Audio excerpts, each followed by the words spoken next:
警告：本片可能含有大量粗口，可能會令部分人士情緒不安。如閣下感到不適，本人表示關我膽子。Hello， 大家好，歡迎收睇澳洲廣東話 Podcast 第12集。咁就呢一集我哋有請嘅嘉賓呢，就住咗喺澳洲 Sydney 大概10幾年啦。咁我哋即刻有請我哋今日嘅嘉賓阿 Michael 先生。喂，靚仔，你好，清楚，唔使緊張。OK，Hi，Hello。咁我哋呢一個 podcast 咧，主要就係講一啲澳洲嘅分享。咁啊，之前我哋拍好多唔同 industry，咁但係今次我哋就拍一啲澳洲 related 貼地嘅好多問題。咁啊，呢個 podcast 開始之前咧，要問一問你喺邊度出世嘅 Michael 先生？我喺香港出世嘅。OK，咁你係幾多歲過嚟澳洲咧？我中一本應該12歲嘅時候就嚟咗澳洲。哇！即係 high school 幾年班 Form 1啊 Form 1咯。Year 7，我過嚟讀 Year 10。你過嚟讀 Year 10。係。咁但係你嗰陣係同屋企人過嚟定係？同屋企人過嚟。同屋企人過嚟。咁你都嚟咗一段時間㗎咯喎。10幾年啊。OK。咁就當初點解你會係喺香港過嚟澳洲咧？嗰陣時我係被逼嘅，因為屋企人決定啦，所以就舉家移民咁樣過嚟啊。OK。而我嗰陣時因為未大個，所以冇選擇權，同埋完全唔知嗰個概念嘅，即係話移民係點樣樣，就覺得好似同屋企人一齊去旅行咁樣。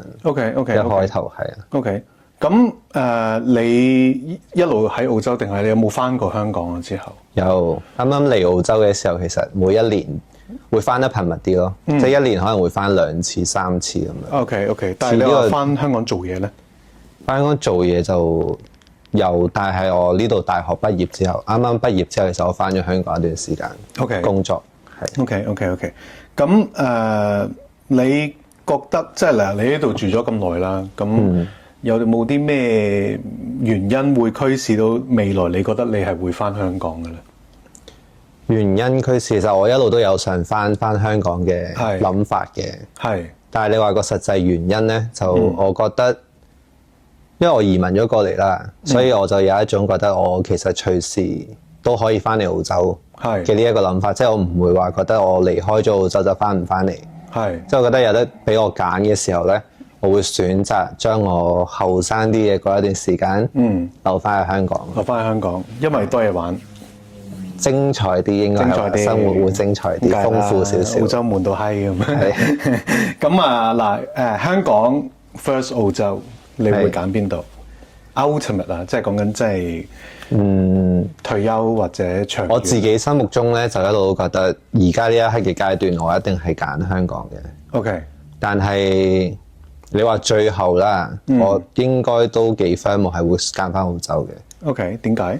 因為呢度始終個天然環境因素，我覺得，同埋生活起上嚟空氣好啲，跟住食嘅嘢可能乾淨啲，食嘅嘢乾淨啲都係嘅，因為你香港嗰邊可唔可以話因為太多人去大陸消費，咁大陸始終某程度上啲嘢食都冇呢度咁天然啦，係啊，可唔可以咁講？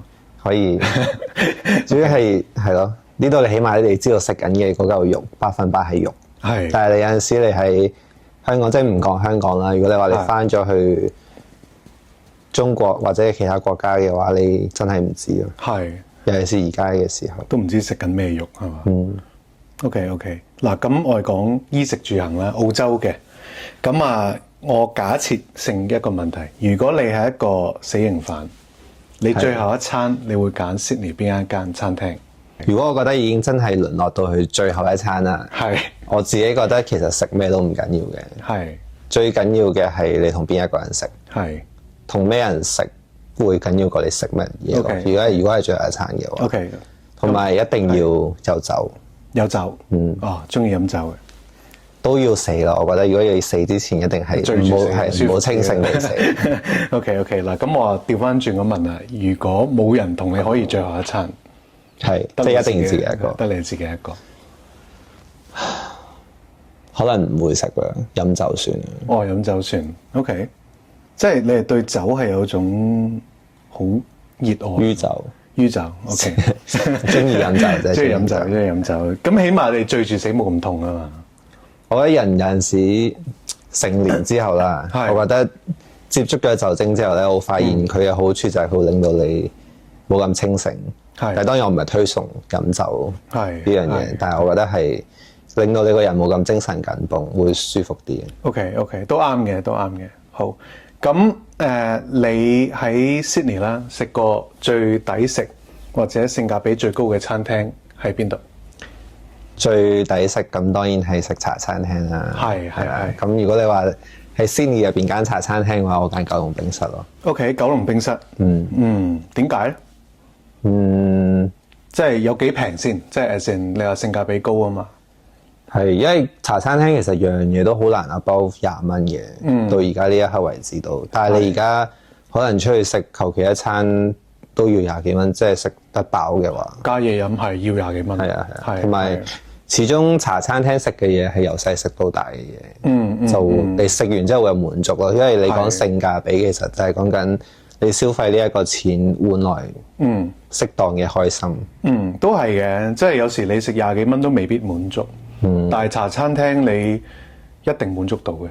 係。同埋我之前喺 Chatswood 嗰度有間九龍冰室。係。我一個禮拜食3-4次嘅。你俾面啊嘛？唔係，咁但係而家冇咗喎，大佬。係。咁而家生意難做。生意難做。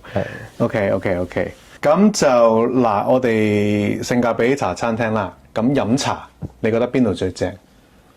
飲茶，首先我覺得 Sydney 其實所有我由細到大啦，我覺得我去過所有飲茶嘅地方，其實都好飲過香港。好飲過香港。OK。好飲過香港，因為可能我喺香港細個飲嘅茶都係嗰啲連鎖式酒樓。係。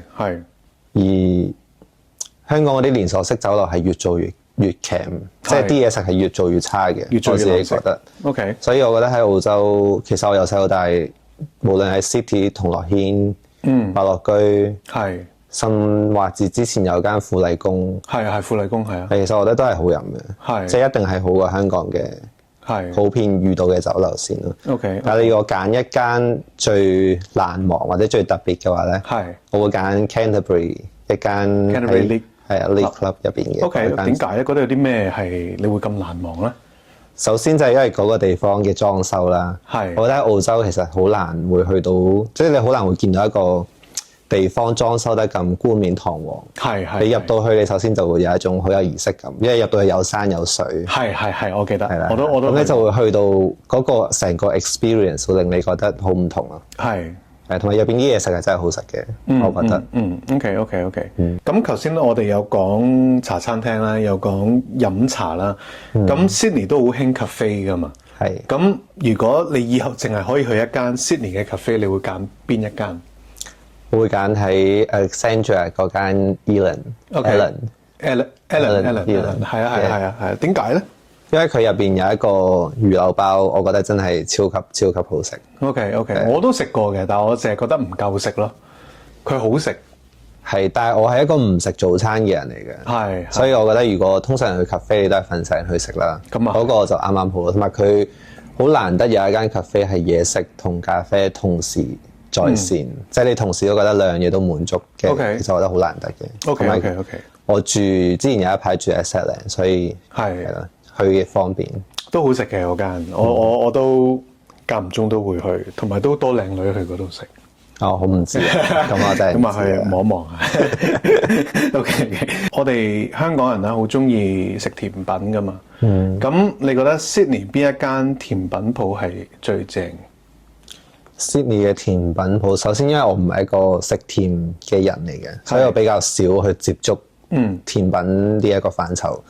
但係亦都即係令我最印象深刻嘅一間甜品鋪就係 Eastwood 嘅有一間喺大街上面嘅甜品鋪，係香港人開嘅。OK， 係啦。咁你入到去咧，其實就真係好似你翻咗香港咁。佢係將啲甜，即係將啲糖水貼晒喺埲牆度嘅。跟住同埋你一去到就見到好長一條龍排隊，啲人喺嗰度買，就會自然有一種令你覺得啊呢間嘢一定好食。係。而我事實上我食咗，我覺得都係好接近香港嘅味道咯。OK，Eastwood 大街，但係冇個鋪名唔記得咗。唔記得咗啦。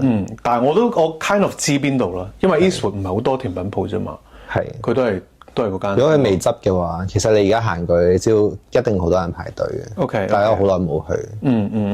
咁嗱，我哋頭先都講咗，即係茶餐廳啊、飲茶啊嗰啲啦。咁我哋講 Sydney 啲嘢食啦。咁啊，除咗我哋香港人平時食嗰啲香港嘢之外，有啲乜嘢Sydney 嘅嘢食，你係覺得係好難忘嘅？好難忘。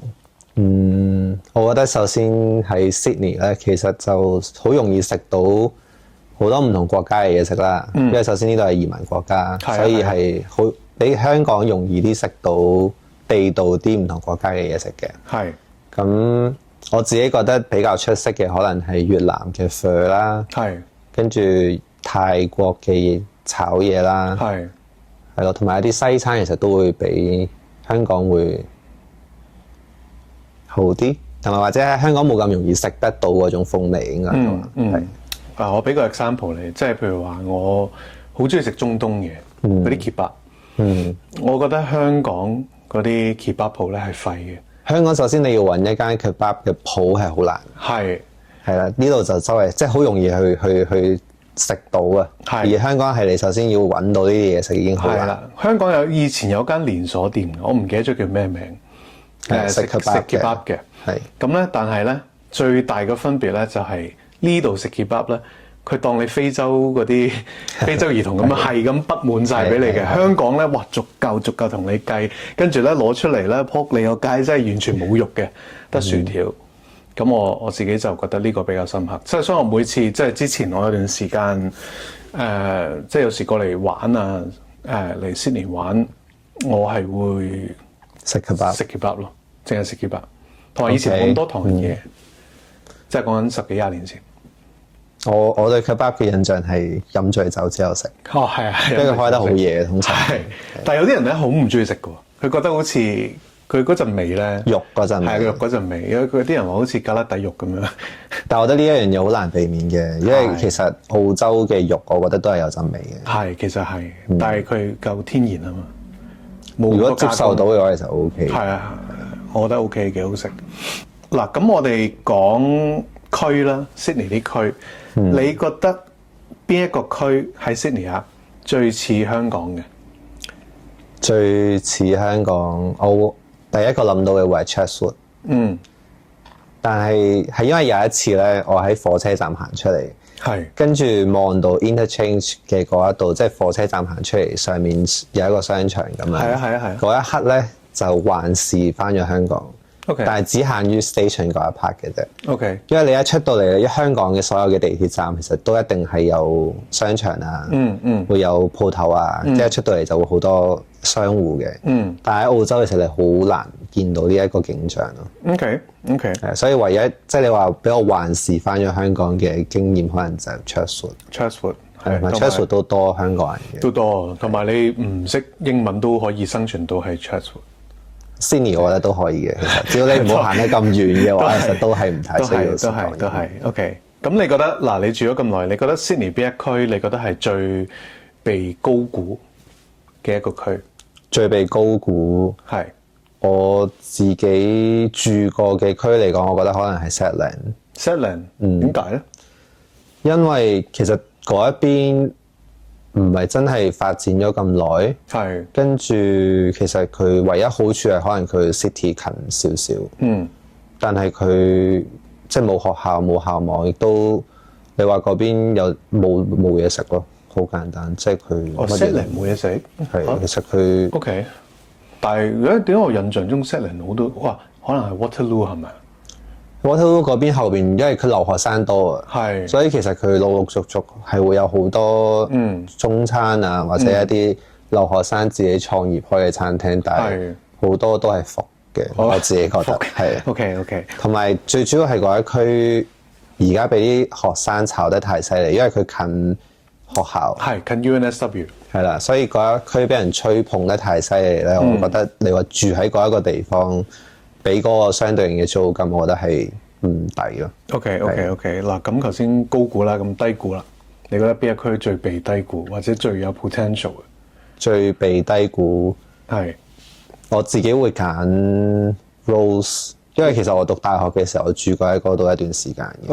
OK，而你知香港噶啦，你買樓其實你好難住到一個地方望到有水嘅。係。而嗰一個地方其實佢嘅風景係好好嘅，好靚係。佢三邊都係水嘅。係啊，佢個景係好靚啦。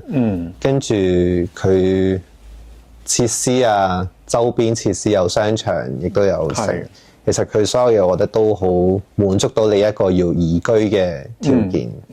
即係佢有唐人嘢，跟住又有鬼佬嘢。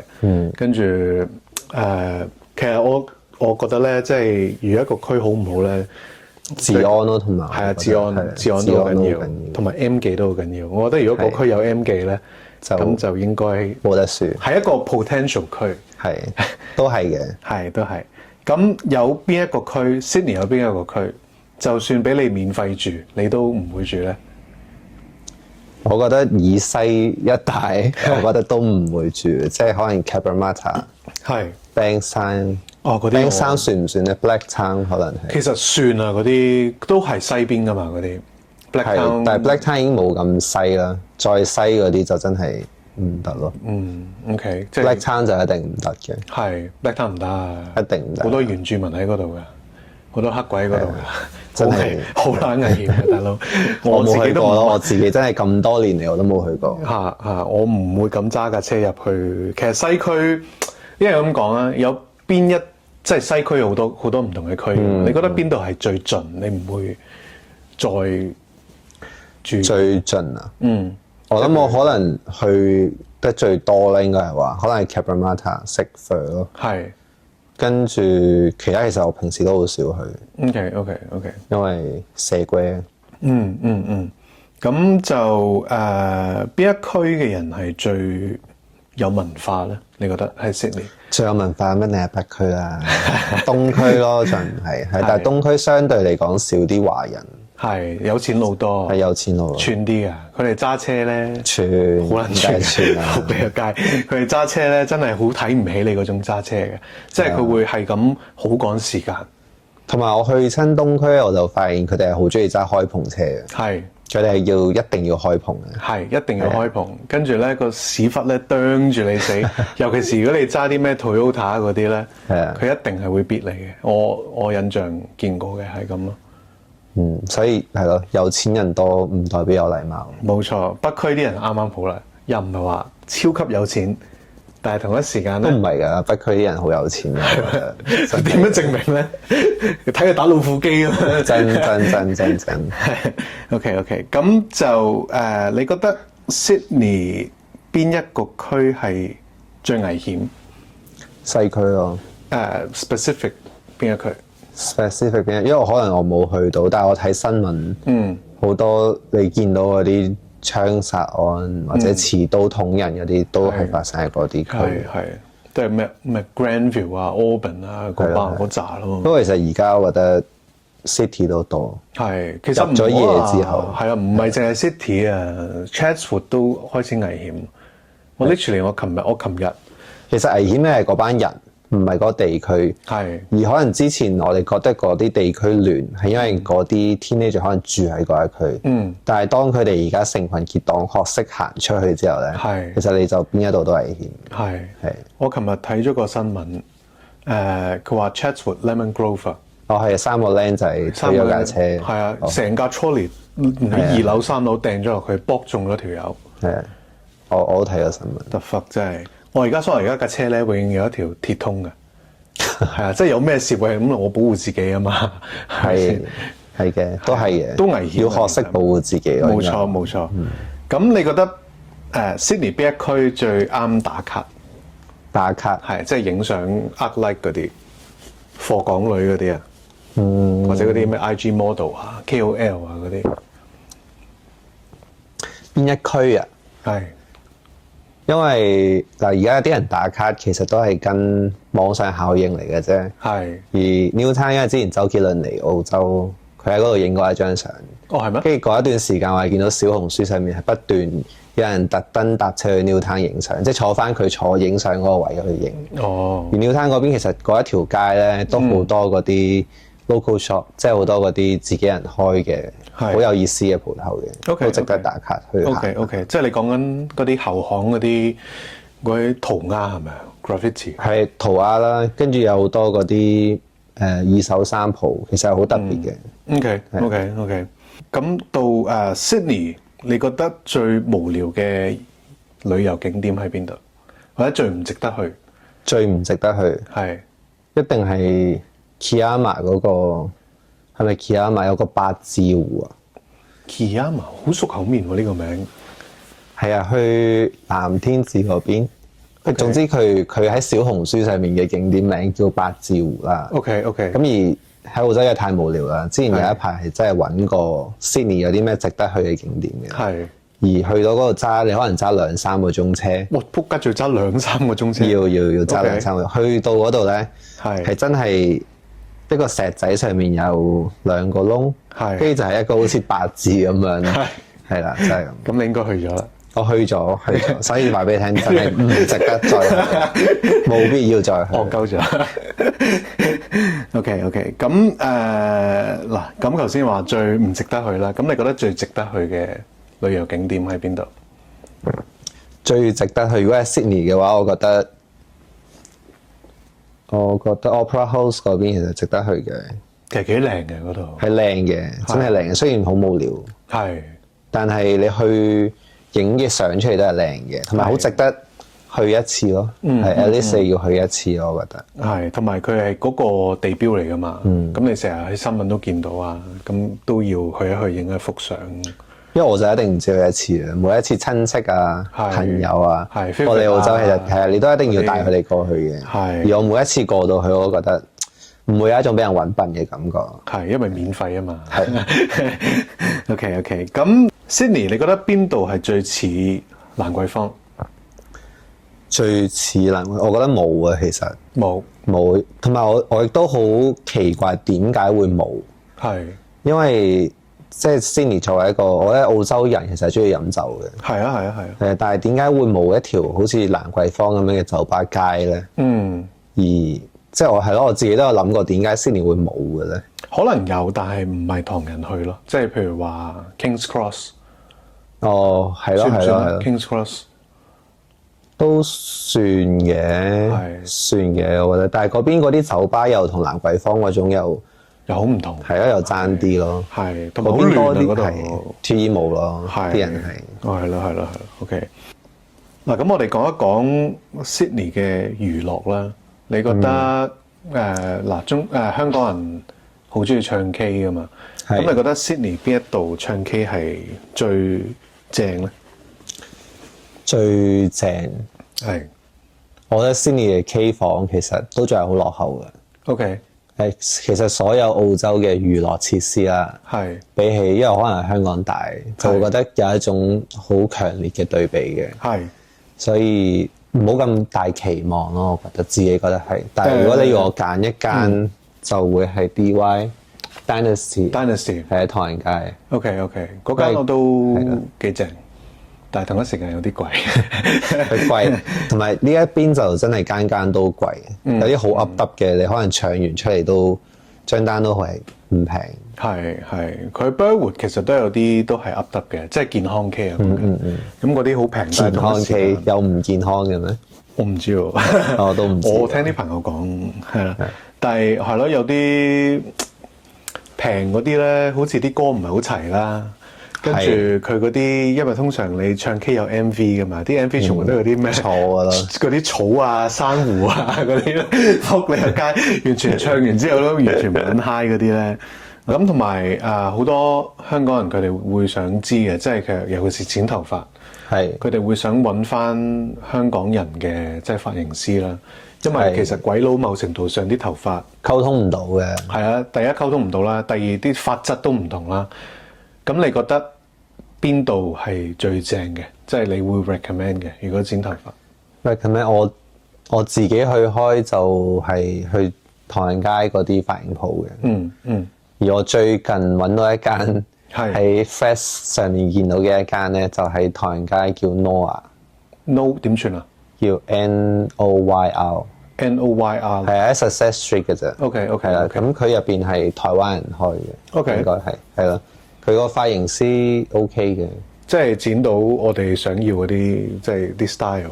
係，我覺得佢溝通到，跟住收費亦都唔會咁離譜。OK，因為我之前有去過其他嘅髮型屋，佢哋啲收費係起碼都係天價嚟嘅，真係天價嚟嘅，係啊，係黐線嘅。係咁幾多錢啊？嗰度收？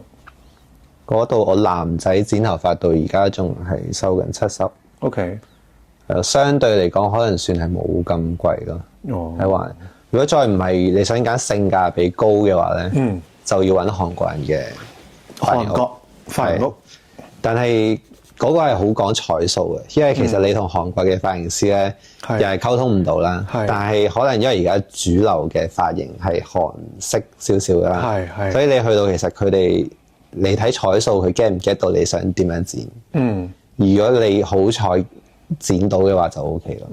但係收費就一定平啲嘅，通常40、50咁。OK， 咁我介紹一個俾你啊，係 Hornsby 香港人髮型鋪，不過可能太遠啦 Hornsby 真係有啲太遠，有啲太遠。我自己都有啲。你而家係 keep 住佢嗰度？我 keep 住喺嗰度剪㗎。咁但係佢收30蚊。係。咁但係我自己覺得佢即係當然唔係話超好啦，但係佢亦都唔差咯。咁咪髮型，即係起碼佢俾到係啦30蚊嘅嘢你。係啦，咁啊多過30蚊添。性價比嚟講，我覺得佢唔錯。喺 Hornsby Westfield 入邊。Westfield 入邊。係啊 Westfield 入邊，佢係自己人開嘅。佢嗰陣本身打工嘅，咁但係我相信佢應該成績都幾出色，即係好多客揾佢。係。咁佢嗰間公司咧就開咗另外一間分店係俾佢。即係佢自己再攞咗個 brand 開多咗一間。係啦。咁佢以前喺 Chatswood 剪嘅。係啊，所以我覺得 OK 嘅佢，但係可惜地就係有少少遠咯。Hornsby。佢兩間都係 Hornsby。佢唔係一間喺 Chatswood。佢原店喺 Chatswood。係啦。佢自己開咗一間喺 Hornsby。係啦，但係佢就唔會再喺 Chatswood 嗰度剪啦。OK。係，我覺得唔錯佢30蚊，有時佢仲即係你 friend 咗咧，有時佢話得啦，唔使俾啦，咁下次先啦咁樣。咁呢啲係人情味嚟。係啊，真係人情味，我覺得呢樣嘢好緊要。所以咪話咯，佢未必係剪得最好，但係佢係最穩陣，即係佢唔會有時失手。我哋都好 care 呢樣嘢噶嘛，剪頭髮。你覺得 Sydney 最無謂嘅收費係乜嘢？最無謂嘅收費，即係最戇鳩嘅，屌收嚟都把撚咁樣嗰啲 GST 咯，都可以咁講嘅，都係咁講嘅。OK，點解咧？你可以退翻喎 GST。Suppose 你即係你，譬如話。唔係，但係你退嘅 GST 係你買嘢嘅 GST 啫。係啊。但係我講緊係譬如話食嘢啊、衣食樣，你知樣嘢其實都有10%嘅消費稅㗎嘛。係啊。日常生活中，而我覺得澳洲其實我哋每一年俾緊嘅稅，你收入稅啊、所有稅其實俾緊都好個比例唔細㗎啦。係啊。而你在生活上再要俾 GST 嘅話，其實我覺得呢一個係最無謂。同埋澳洲嘅政府收晒啲錢，但我唔知講唔講得，但係即係澳洲政府係冇乜，即係佢冇乜相對應嘅作為俾到你，冇 return 俾翻。呢個我都認同，所以嗰陣即係我哋之前咪有選舉嘅，啲人話點解你 vote Liberal 唔 vote Labor？ 咁我問自己，其實我唔係話幫邊啊，只不過因為 Labor 我哋之前嗰3年定4年我哋係 Labor 噶嘛。就好似你所講，冇乜作為，又唔知佢做啲乜嘢，但係又唔知佢做啲咩唔好嘅嘢，即係好似乜都冇做。你講唔出佢有幾差，但係佢係冇好嘅嘢俾你講。係啦，咁我覺得有啲戇居，即係我要俾咁多稅啊、噼里卡啦嗰啲嘢，但係我哋所知嘅咧就係電費好貴啦，跟住入油嗰啲價錢啦。物價貴啦，物價又貴啦，房租貴啦，所以其實好多人屌緊都係屌呢樣嘢啫嘛，即係而家係好難，我覺得澳洲係好難自己養活自己，係好難，除非你打多一份工咯。變咗係一個即係打2份工係變咗一個好常見嘅狀態。係啊，係啊。但係我個人認為呢一樣嘢係唔正常嘅。係，同埋 GST 其實10%都唔好睇少，都揦你嘅其實。OK， 咁我哋呢個節目差唔多完。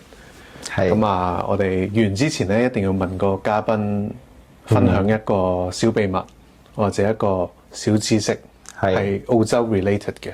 OK， 係啦，咁啊，請講。我嘅小秘密係千祈唔好行入一間吧，跟住塞錢喺部老虎機度打。係點解咧？因為我覺得喺澳洲，即係尤其 Sydney 啦，係好常見嘅，即係你行幾步就會見到一間吧，跟住入邊就係有好多老虎機俾你打嘅。而呢一個嘅佢嘅廣及嘅程度已經係去到一種好誇張嘅地步。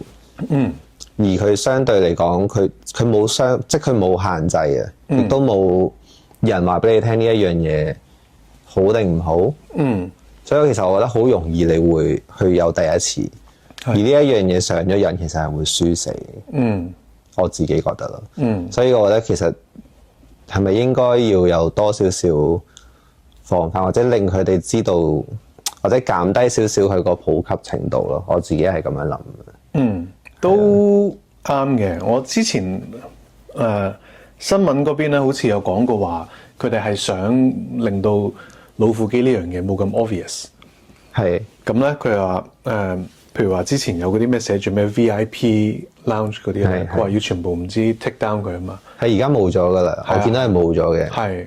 但係我始終覺得係太容易去接觸到呢一樣嘢，因為譬如你話去賭場去剩嗰啲，你係知道你係要去緊一個咩嘅地方，但係呢度有好多老虎機，其實佢係就咁擺喺啲酒吧度，而你可能去食煙區去邊度你就會見到，或者我等人咁樣，可能你就會行咗入去就會又或者好容易接觸到，咁我喺吸煙區咁又會接觸到。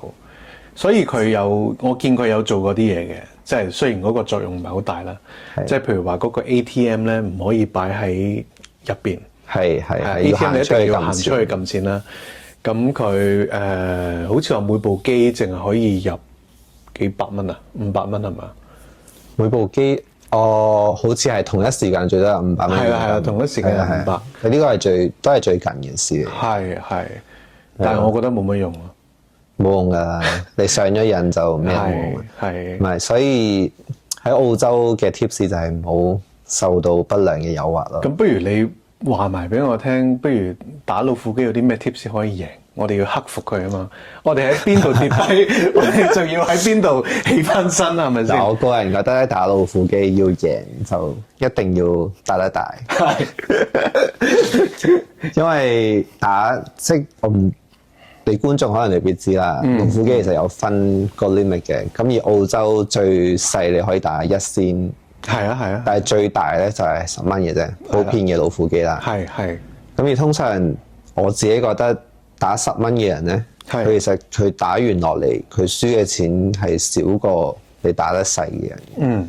所以如果你真係不小心地已經誤入咗歧途嘅話咧，咁你打最大，打10蚊 max bet 啦，max bet。OK， 其實我都有 kind of 研究過嘅，即係因為某段時間咧，即係當你人一窮嗰陣咧，就想打機，就會想靠呢樣嘢去揾錢，揾一個多嘅收入。我相信好多人都係會咁諗嘅，即係尤其是澳洲一個咁冇嘢做嘅地方咧，賭博係好容易上癮嘅。係好容易接觸到，好容易接觸，係好容易上癮。咁嗰陣咧，我就有睇過好多 YouTube 啲人教點樣打老虎機，其實係唔識用嘅。我同你講，因為嗰啲咧係淨係適合美國嗰啲老虎機，係你美國、澳門同埋澳洲咧唔同嘅老虎機咧係唔同嘅玩法，係啊。